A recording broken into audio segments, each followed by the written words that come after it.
नमस्कार बच्चों, फिर से स्वागत है आपका हमारे चैनल ब्लूप्रिंट डिजिटल में। मेरा नाम तोशु चौधरी है और हम पढ़ रहे थे मैथ्स क्लास 11 का चैप्टर नंबर 9 अनुक्रम तथा श्रेणी यानी सीक्वेंस एंड सीरीज, जिसमें हम अपना पहला टॉपिक अनुक्रम तथा श्रेणी यानी सीक्वेंस और सीरीज ये खत्म कर चुके थे। यानी हम अनुक्रम पढ़ चुके थे और सीरीज पढ़ चुके थे, श्रेणी पढ़ चुके थे। और आज हम शुरू करने जा रहे हैं समांतर श्रेणी यानी अर्थमेटिक प्रोग्रेशन। समांतर श्रेणी के अंतर्गत हम पढ़ेंगे सबसे पहले समांतर श्रेणी की समांतर श्रेणी क्या होती है। ठीक है, वो कौन सा अनुक्रम है जिसको हम समांतर श्रेणी कहते हैं। उससे रिलेटेड हम कुछ महत्वपूर्ण तथ्य पढ़ेंगे, कुछ इंपॉर्टेंट फैक्ट्स। उसके बाद हम श्रेणी का nवां पद ज्ञात करना सीखेंगे, श्रेणी के n पदों का योग ज्ञात करना सीखेंगे। ये हमारा आज का सेशन है। इसके बाद समांतर श्रेणी में ही हम समांतर माध्य निकालना सीखेंगे। अगर हमें दो संख्याएं दी गई हैं तो उन दो संख्याओं के बीच में एक समांतर माध्य कैसे निकाला जा सकता है ये, और एक से अधिक अगर समांतर माध्य निकालने हैं तो वो, यानी समांतर माध्य हम कैसे सीखेंगे। दो संख्याओं के मध्य एक समांतर माध्य और दो संख्याओं के मध्य n समांतर माध्य निकालना। ठीक है, जो एक समांतर माध्य निकालना होता है वो बहुत सिंपल होता है, इसमें थोड़ी सी कॉम्प्लेक्सिटी बढ़ जाती है। ठीक है, तो आज हम क्या करेंगे, समांतर श्रेणी, महत्वपूर्ण तथ्य, nवां पद और n पदों का योग और समांतर माध्य कवर करेंगे हम अपने नेक्स्ट सेशन में। तो शुरू करते हैं हम अपना आज का सेशन। समांतर श्रेणी यानी arithmetic progression, AP, in short AP। Arithmetic progression बोलते हैं इसको इंग्लिश में और शॉर्ट में AP भी बोलते हैं। तो AP क्या होती है। AP अनुक्रम A1, A2, A3 up to AN को समांतर अनुक्रम या समांतर श्रेणी कहते हैं यदि ये, यानी एक अनुक्रम, एक स्पेशल टाइप का अनुक्रम ही हमारा समांतर श्रेणी होती है। ये जो अनुक्रम हमें दिया गया है ये समांतर श्रेणी होगी कब, जब ये कंडीशन होगी। ये कंडीशन क्या है, ध्यान से देखिए, an+1 कोई भी हमने पद ले लिया, n+1वां पद, वो n+1वां पद कैसा है, क्या क्वालिटी है उसमें, वो बराबर है an+d के, यानी nवें पद प्लस d के, जहां d क्या है, सार्वंतर है, कोई भी एक कांस्टेंट है। ये d क्या है, ये एक कोई भी अचर राशि है। ठीक है, अचर राशि है, इसका नाम सार्वंतर है, इसको हम सार्वंतर बोलते हैं। कॉमन डिफरेंस अभी पता चल जाएगा हम क्यों बोलते हैं। तो ये जो सीक्वेंस है ये हमारा AP होगा यदि ये होगा कोई भी पद आपका अपने पहले वाले पद प्लस d के बराबर होगा। यानी अगर आप A2 निकालोगे तो वो A1+d होगा, A3 निकालोगे तो A2+d होगा, A4 निकालोगे तो A3+d होगा। यानी अपने पहले वाले पद में d ऐड करने पर जो नेक्स्ट टर्म प्राप्त होती है वही सीक्वेंस हमारा AP कहलाता है। ठीक है, यहाँ पर A1 ये जो सीक्वेंस लिया था ना, जो हमारा समांतर श्रेणी है, ये जो समांतर श्रेणी है यहाँ पर D हमारा कहलाता है, A1 कहलाता है प्रथम पद और D कहलाता है सार्वंतर। सार्वंतर यानी कॉमन डिफरेंस। कॉमन डिफरेंस क्यों बोलते हैं इसको, क्योंकि जो पहला पद है उसमें हम D ऐड कर देंगे तो A2 आ जाएगा, इसमें D ऐड कर रहे हैं तो A3 आ रहा है, इसमें D ऐड कर रहे हैं तो A4 आ रहा है, सब में D का डिफरेंस हो रहा है। ठीक है, सब में D का अंतर है, इसलिए हम इसको एक कॉमन अंतर, कॉमन डिफरेंस यानी सार अंतर, इन शॉर्ट सार्वंतर बोल देते हैं। ठीक है, अन्य शब्दों में अनुक्रम A+D, A+2D, A+3D ... समांतर श्रेणी कहलाता है। ये वही अनुक्रम है जो हमने ऊपर लिखा था। ठीक है, ऊपर देखिए ये क्या है, ये पहला पद A है, यहाँ पर पहला पद A1 था जो फर्स्ट टर्म थी हमारी, यहाँ पर पहला पद A है। ठीक है, A1 बराबर A है, पहला पद A हो गया, उसमें हमने D ऐड करा तो दूसरा पद आ गया, उसमें हमने D फिर से ऐड किया तो तीसरा पद आ गया, फिर से D ऐड किया तो चौथा पद आ गया। यानी समांतर श्रेणी क्या होती है, एक कोई किसी नंबर से वो आगे बढ़ती रहती है, किसी नंबर के डिफरेंस से। ये नंबर पॉजिटिव भी हो सकता है और नेगेटिव भी हो सकता है, ऐसा नहीं सिर्फ प्लस प्लस कर रहे हैं, D की वैल्यू -3 भी हो सकती है, यानी A -3 a-6, a-9 ऐसे भी आगे बढ़ सकता है। ठीक है, तो d की वैल्यू कोई भी कांस्टेंट है, कोई भी अचर राशि है। ठीक है, d की वैल्यू 0 भी हो सकती है, क्योंकि d की वैल्यू 0 में भी हमें एक सीरीज मिलेगी, एक AP मिलेगी। जैसे सपोज a है तो यहाँ भी a, यहाँ भी a, यहाँ भी a, ये भी हमारी एक AP हो गई विद सार्वंतर 0। ठीक है, तो AP क्या है हमारी? AP हमारा एक ऐसा अनुक्रम है जिसका हर एक पद पहले पद में कुछ जोड़कर या कुछ घटाकर प्राप्त होता है। ठीक है, जो पहला पद है इसको हम A से डिनोट करते हैं यूजुअली, A1 से, और जो सार्वंतर है उसको हम D से डिनोट करते हैं। ठीक है, अब देखिए सपोज हमारा ये है, ये हमारी समांतर श्रेणी है। ठीक है, हम इसको कंसिडर करके चल रहे हैं। यहाँ पर हमारा प्रथम पद क्या है? प्रथम पद A, और सार्वंतर क्या है? सार्वंतर क्या है? D। इसका मतलब अगर हमें A और D पता है तो हम कोई भी समांतर श्रेणी निकाल सकते हैं। ठीक है, क्योंकि A और D से मिलकर ही समांतर श्रेणी बनी है। तो यहाँ पर एक समांतर श्रेणी दी गई है, इसमें A ये है और D ये है, तो इस समांतर श्रेणी का nवां पद यानी an क्या हो जाएगा? a plus n-1 into D. ये है फॉर्मूला nवें पद को ज्ञात करने का, व्यापक पद को ज्ञात करने का। अगर समांतर श्रेणी दी गई है a यानी a और d आपको पता है तो nवां पद आप ज्ञात कर सकते हैं। nवां पद ज्ञात कर सकते हो तो मतलब कोई भी पद आप ज्ञात कर सकते हैं। 10वां, 20वां, 15वां, 17वां, 24वां, 100वां, 200वां, 1000वां, कोई भी पद आप निकाल सकते हैं। ठीक है, हम अनुक्रम में ऑलरेडी सीख चुके हैं ये चीज़। तो ये क्या है? ये हमारे nवें पद का फॉर्मूला है। ठीक है, an, बहुत सारी बुक्स में an ना देकर tn भी दे देते हैं। nवां पद, t फॉर टर्न। ठीक है, nth टर्म यानी nवां पद tn भी दे देते हैं। ठीक है, वहाँ पर t1, t2, t3, t4, tn ये लेते हैं। ठीक है, तो अगर कहीं पर tn भी आ रहा है तो इसका मतलब भी वो nवें पद के बारे में ही बात कर रहा है। तो nवां पद हो गया। सेकेंड थिंग, ये तो हो गया हमारा समांतर श्रेणी का nवां पद, बहुत इंपॉर्टेंट है। ठीक है, समांतर श्रेणी के n पदों का योग। अब क्या है, ये समांतर श्रेणी दी गई है, आपसे बोला जा सकता है कि ये जो सीरीज है कि इसके आप 10 पदों का योग निकालो, 20 पदों का निकालो, 30 पदों का निकालो, कितने भी पदों का निकलवा सकते हैं।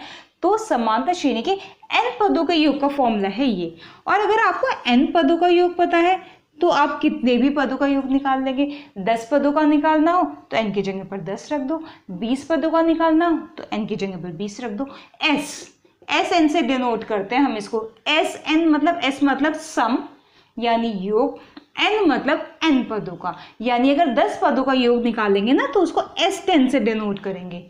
7वां पद निकालेंगे तो A7, 5 पदों का योग निकालेंगे तो S5, 5वां पद निकालेंगे तो A5। ठीक है, ये पद हैं और ये पदों के योग हैं। ठीक है, तो nवां पद ये रहा और n पदों का योग ये रहा, n/2 2a plus n-1 into D. ठीक है, क्या है हमारा Sn यानी n पदों का योग, n/2 2a plus n-1 into D. इस 2a में से एक a को आप अलग कर लीजिए और दूसरे a को अलग, मतलब 2a को मैंने लिख लिया a प्लस a, एक सेकंड के लिए, प्लस n-1 इंटू डी।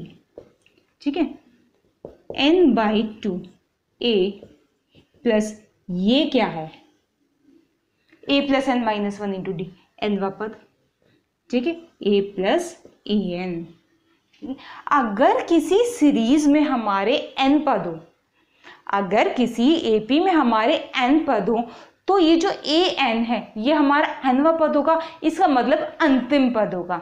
अंतिम पद को हम l से भी डिनोट करते हैं, l से, l यानी लास्ट टर्म, अंतिम पद। ठीक है, तो इसलिए इस वाले फॉर्मूले को ना इस फॉर्म में भी लिख सकते हैं। ये देखिए, Sn बराबर n/2 a प्लस l।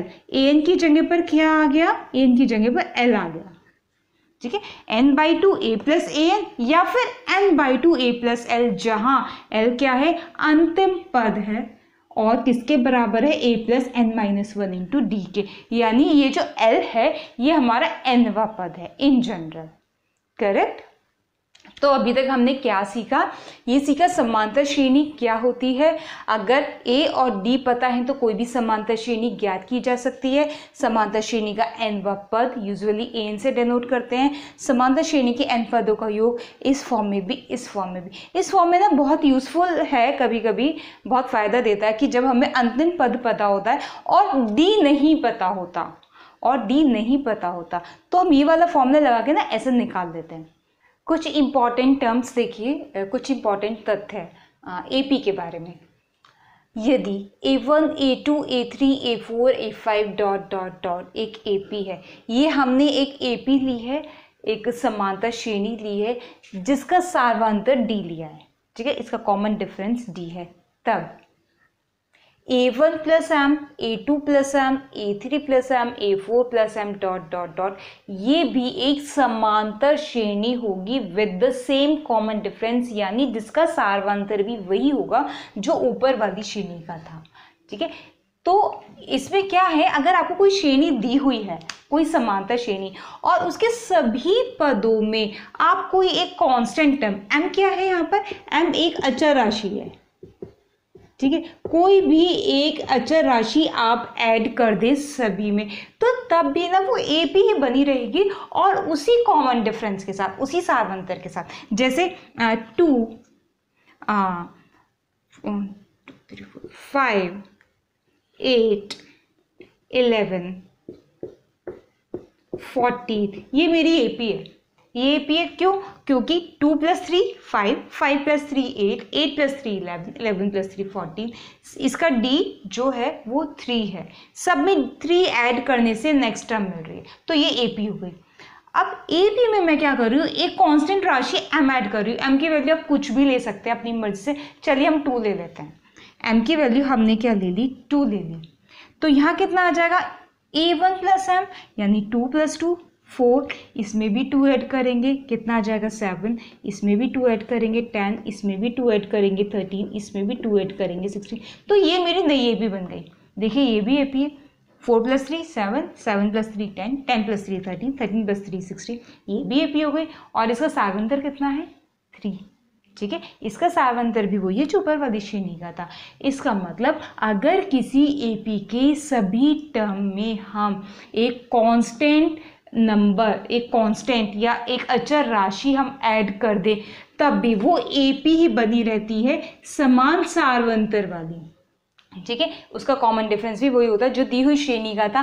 और यही चीज़ ना माइनस करने में भी होती है, ये तो हमने सब में प्लस किया, अगर हमने सभी टर्म्स में से, सभी पदों में से m को माइनस कर देंगे ना, तब भी हमें एपी मिलेगी उसी सार्वंतर वाली डी वाली, ठीक है, प्लस के साथ भी ऐसे ही होगा और माइनस के साथ भी ऐसे ही होगा। और अगर हमने m को मल्टीप्लाई कर दिया तो भी हमें एपी मिलेगी, और हमने डिवाइड कर दिया m से तो भी एपी मिलेगी, यानी किसी एपी की सभी पदों में किसी नंबर को जोड़ने पर, किसी नंबर को घटाने पर, किसी नंबर से गुणा करने पर और किसी नंबर से भाग करने पर जो 4 श्रेणियां बनती हैं वो भी समांतर श्रेणियां होती हैं, ठीक है।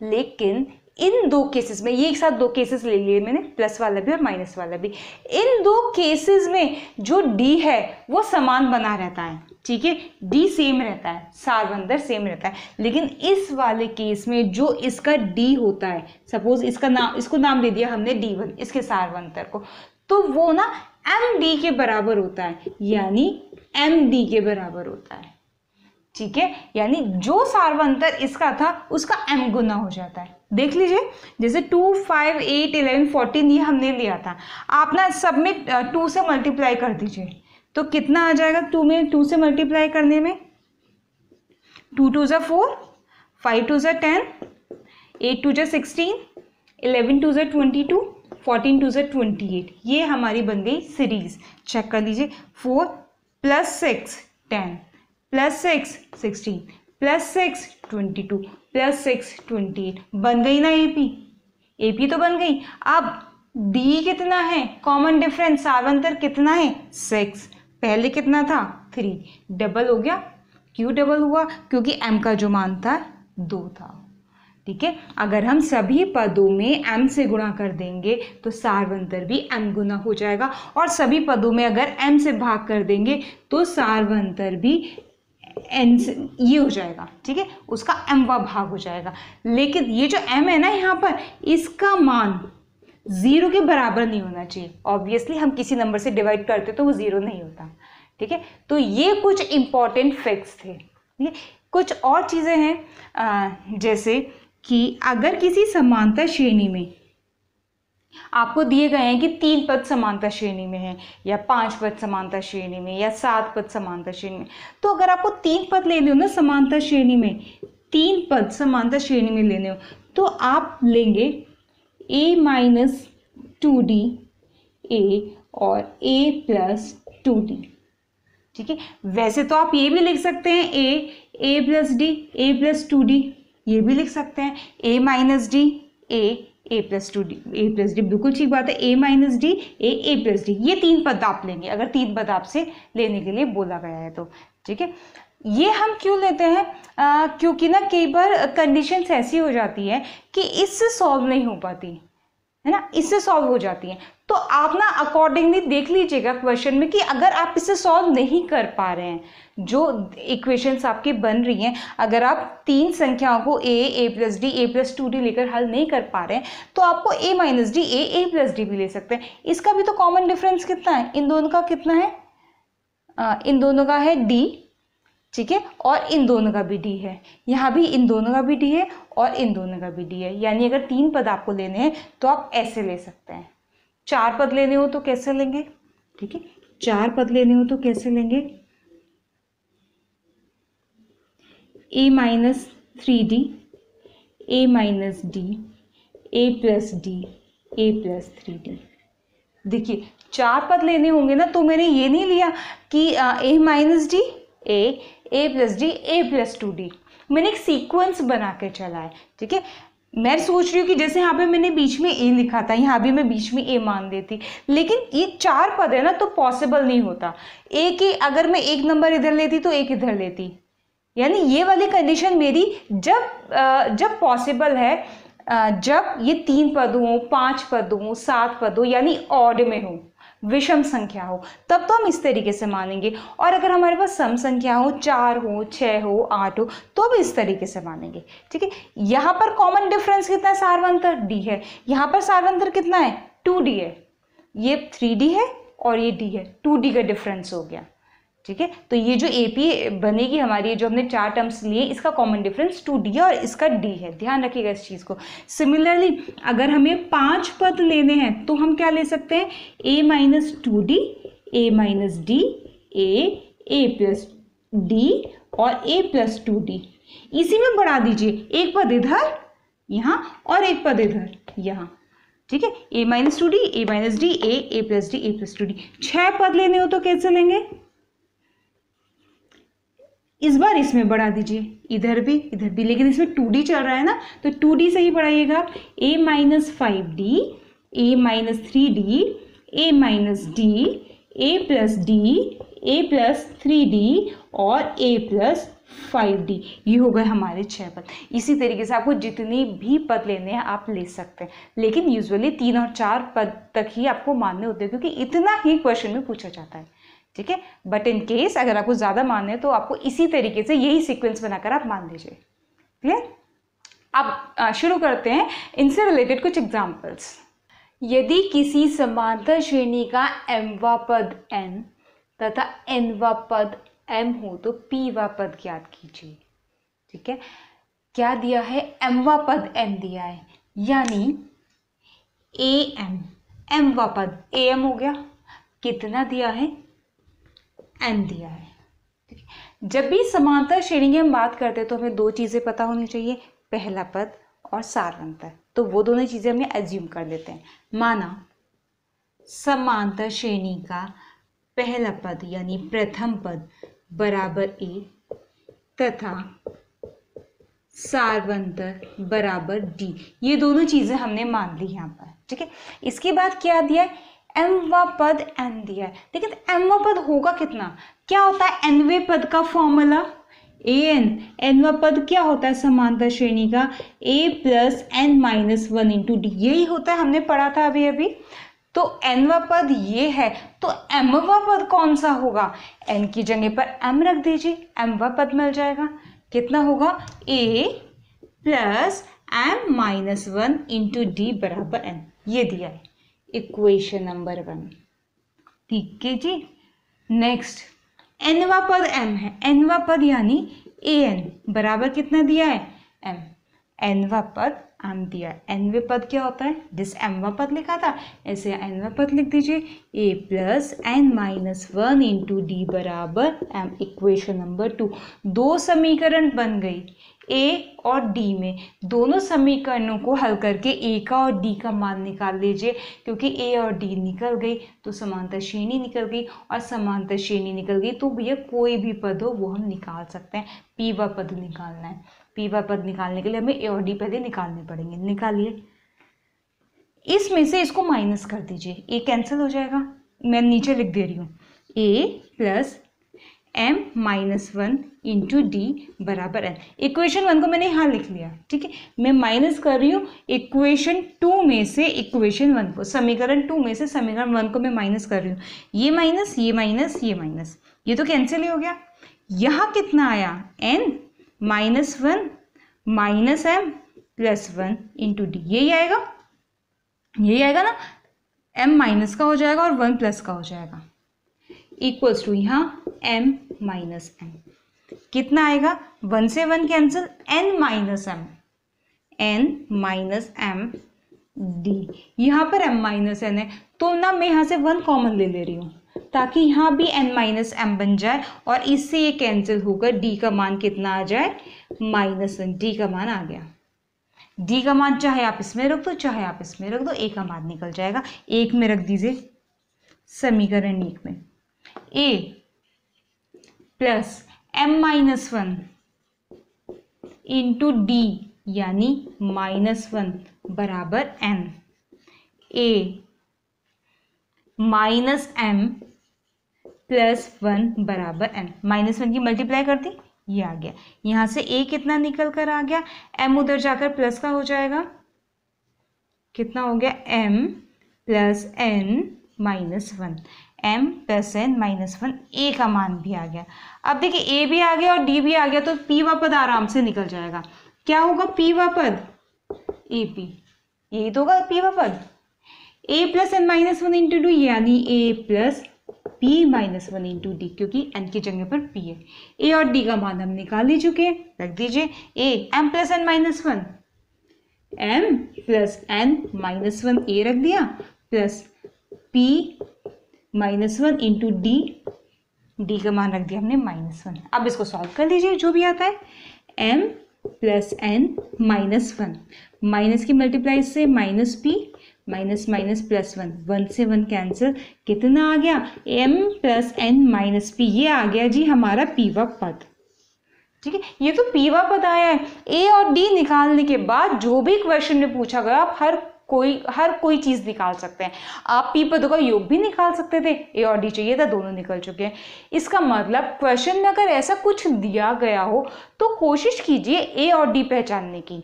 नहीं निकाल सकते हैं, नहीं पहचान सकते हैं ए और डी, तो ज़रूर उनको निकालने के लिए कुछ ना कुछ क्लू दिया हुआ होगा, उस क्लू को पहचानिए और वहाँ से ए और डी निकालिए। ए और डी निकालने के बाद क्वेश्चन में जो भी पूछा गया है आप सब कुछ निकाल सकते हैं।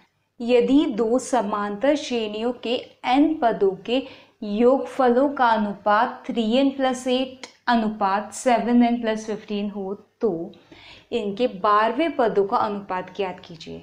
आपको दो समांतर श्रेणियां दी गई हैं, ठीक है, दोनों के n पदों के योगफलों का अनुपात, यानी पहली वाली का Sn और दूसरी वाली के Sn का अनुपात कितना दिया गया है, ये दिया गया है। और निकालना क्या है, इन दोनों श्रेणियों के 12वें पदों का अनुपात, यानी पहली का 812 और दूसरी का 812।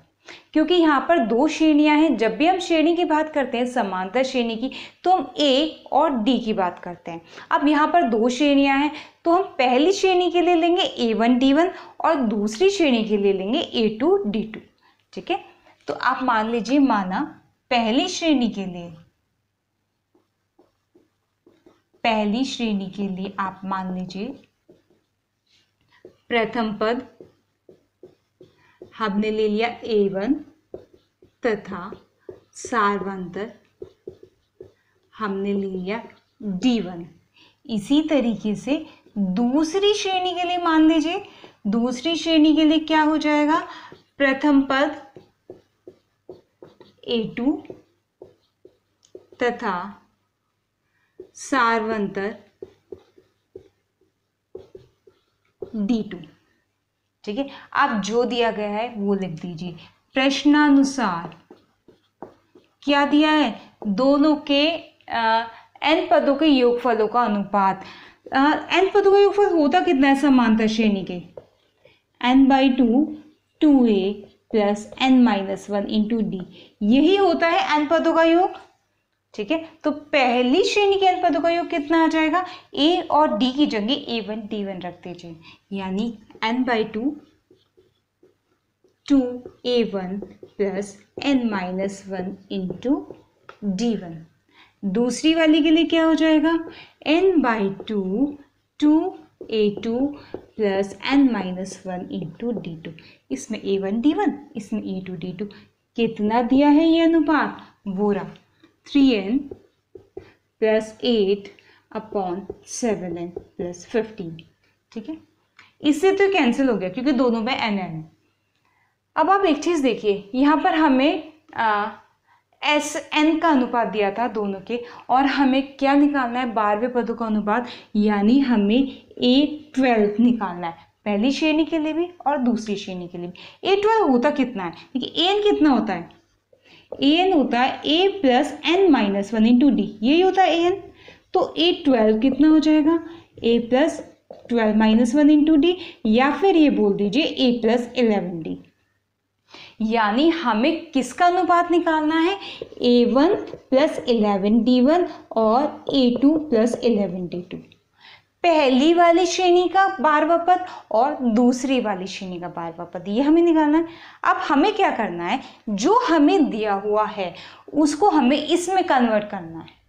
ठीक है, अकॉर्डिंगली राइट साइड भी, जो दाया पक्ष है वो भी उसके अनुसार ही कन्वर्ट हो जाएगा। तो इस पर ध्यान देते हैं कि इससे ये कैसे बनना है। सबसे पहली बात तो A1 और A2 का कॉफिशिएंट 1 है, इनका गुणांक। ठीक है, यानी A1 और A2 के मल्टीपल में कुछ नहीं होना चाहिए, लेकिन यहाँ पर क्या है, 2 आ रहा है, तो 2 कॉमन लीजिए और कैंसिल कर दीजिए। 2 कॉमन लेंगे, ऊपर से कितना बचेगा, यहाँ A1 plus n-1/2 into D1, यही बचेगा। 2 यहाँ आ गया, नीचे से A2 plus n-1/2 into D2, इधर यही बना रहेगा जो चल रहा है, 3n-8 upon 7n, 3n plus 8 upon 7n plus 15। 2 से 2 कैंसिल हो गया। ठीक है, तो इतना तो बन गया। ठीक है, अब D1 और D2 भी बना रखा है, सिर्फ 11 और बनाना है। 11 बनाने के लिए क्या करना पड़ेगा, ध्यान से देखिए, n-1/2 की जगह पर अगर 11 हो जाए तो हमारा काम हो जाएगा। ठीक है ना, यहाँ और यहाँ वो बन जाएगा जो हमें चाहिए। तो कुछ नहीं, रख दीजिए n-1/2 बराबर 11 रख दीजिए, या 22 प्लस 1, या n बराबर 23 रख दीजिए।